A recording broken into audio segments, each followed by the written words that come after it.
بسم الله الرحمن الرحيم، والصلاة والسلام على أشرف الخلق أجمعين، سيدنا محمد نبي الأمة ومن اتبع هداه إلى يوم الدين. مين اللي معاه ربنا؟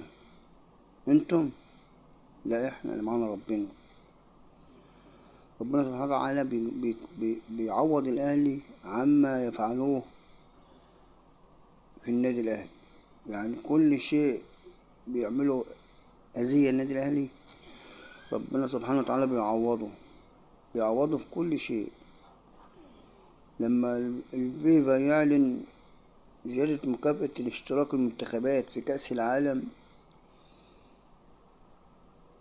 المنتخبات إلى 70%. نسبة المكافأة السابقة كانت 3.9 مليون دولار لكل منتخب، والزيادة الجديدة 70%. أصبح كل منتخب سيحصل على أكثر من 330 مليون دولار، يتم توزيعها على اللاعبين، على أندية اللاعبين المشاركة مع منتخباتها.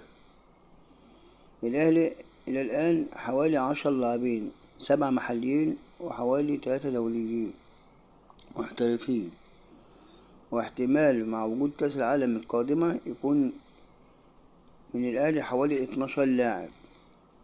الأهلي سيحصل فلوس بالدولار عن كل لاعب من هؤلاء. شوف بقى دخلهم قد ايه،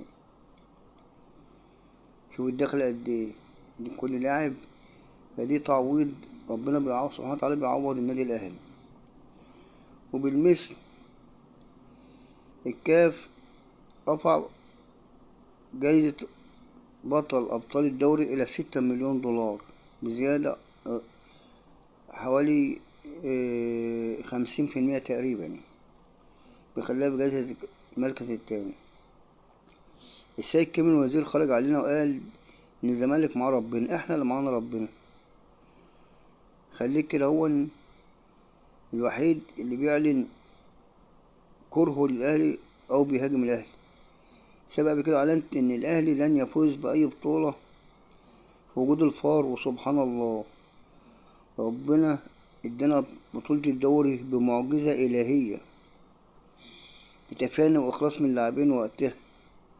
وربنا كان كمان مدير فني، كان ربنا هداهولنا وفزنا 6 مباريات بالعلامة الكاملة، وفزنا بالدوري بلا عناء ولا احتواء.